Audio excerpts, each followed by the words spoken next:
Hey there, I've got some questions regarding my camera setup. This camera here that I have on my P1S, and I have the K2 Plus. Same bracket, just of course for the K2 Plus is a little longer compared to the P1S, and this one has a cutout here. So I'm gonna go ahead and show the setup I have. I also have this camera here. This is a Tapo C120, I believe. I will make sure I put the correct links in the description. This one monitors both. That way I can see what's going on with the CFS, both sides, or if anything else happens. And the reason I have this external camera is because one thing, I can watch all my printers on the same app at once, on the Tapo app, and also having this camera, this external camera, helps because even though the K2 Plus does have actually a really good internal camera, it only records when it's already printing. And as you can see from this video,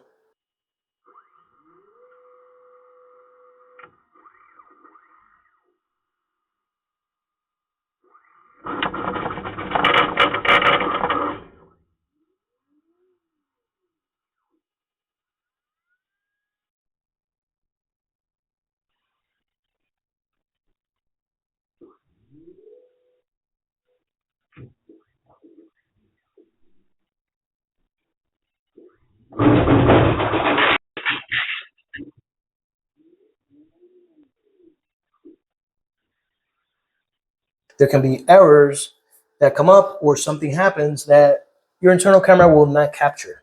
That's why I prefer to have an external camera that's constantly viewing inside. And it gives you a nicer view and gives you a different view of what's going on. Same thing for my P1S. Now, if you have one of these printers, you already know the camera on this machine is crap. It's horrible. It's something you would have seen from early 2000s maybe. But it works for, basic things. If you, again, it works, but it also only records while it's printing. So if you want to look back and something happened and you weren't printing yet, or you had just started to print, you can't do that. That's why I have this external camera. As you can see, this is how it looks from the inside. I have clear tape all around it. The reason I do that is because camera against glass, you do not want it to, you don't want any glare or external views because it will limit your view inside. Same thing for this one. Connects here. You can see it's completely sealed off all around. One thing on the K2 is this glass has like a film on it that sort of, I'm going to say, limits the view, or doesn't limit, but it reduces the view a little. It's not crystal clear, but it works. And you can remove the film. I've heard some people that removed it, especially from the one on top here, because this one does get scratched. You can remove the film. Doesn't matter to me. Another option you have, while I'm already in here, on your lights, you can see right there, I removed the diffuser.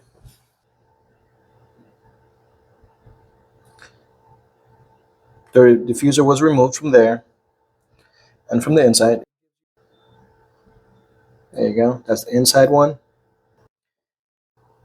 It lets it be a little brighter in here. I have not added an external light, unlike what I have in my P1S.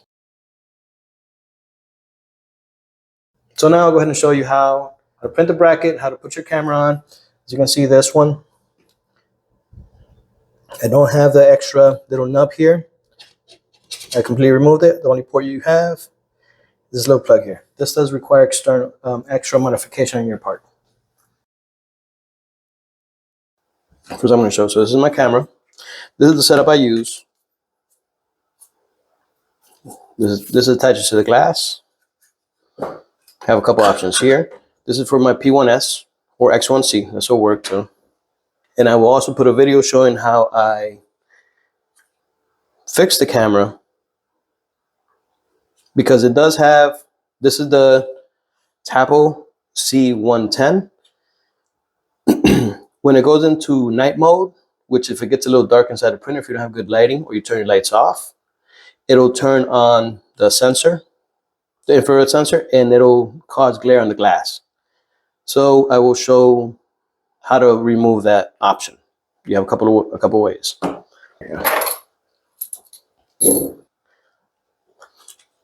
So in order to use this, in order to use the mount, you're gonna remove this. So your options are, this one look, to me, it looks better because the only thing you have from the bottom is just the plug. The only thing to use this one, you have to cut this piece off. So you're really modifying your camera, and you probably won't be able to use it again unless you have another mount. So if you plan on leaving it for good on that camera, on your printer, then I guess go ahead. So this is what I did. I cut mine right here at the base, so it'll just slide right in, and the only thing sticking out is the plug. If you decide to use this one,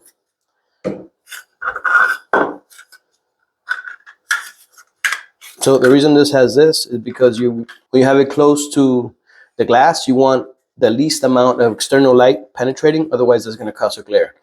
So as much as you can have this sealed off, it'll be better for you. You'll get a better image, clearer image. This applies to all cameras that are mounted against glass. So to be able to use this one, I have this piece here. This could always be cut off. If anyone wants a different one, I can make it so where this is cut off, you can just slide the whole thing in. But I myself don't prefer to have this little dingleberry hanging off. So to slide it in, move that. Has a little Phillips screw inside.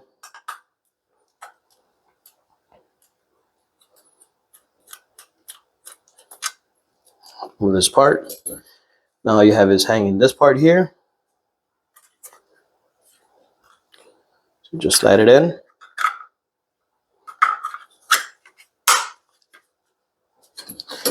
So then you're going to have to put a little bit of glue. I use hot glue on mine, just a little bit. So you can attach it here. And this part is going to go against the glass like this. You have this little line right here to put in your wire.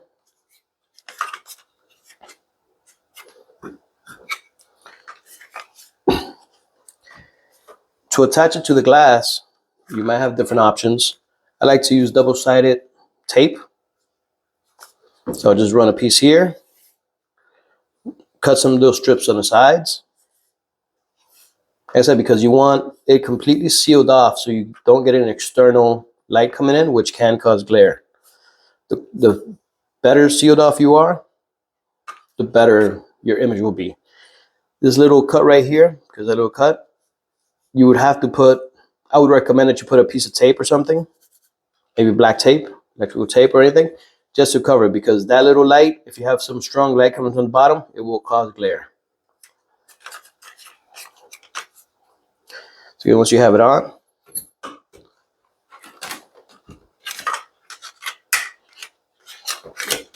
put it in and run this cable through on the side. And that's it. It's a very simple mount. So it's very easy to use.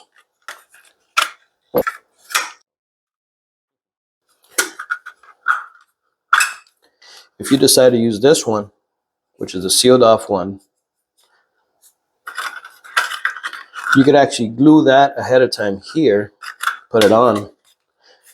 Because you're not going to have this little part here, it'll actually just slide right in. Little force, it'll slide right in.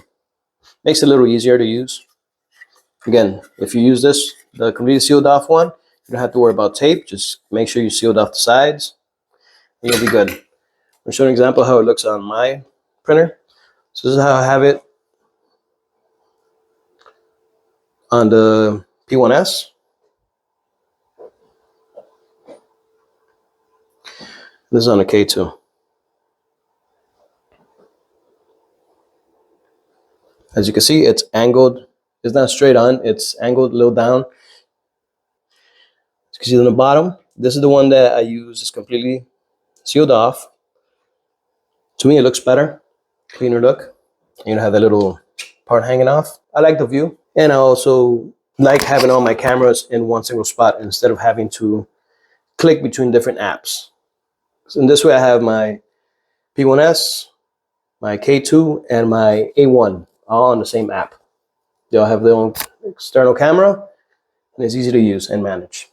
All right, thank you. Hope this helps.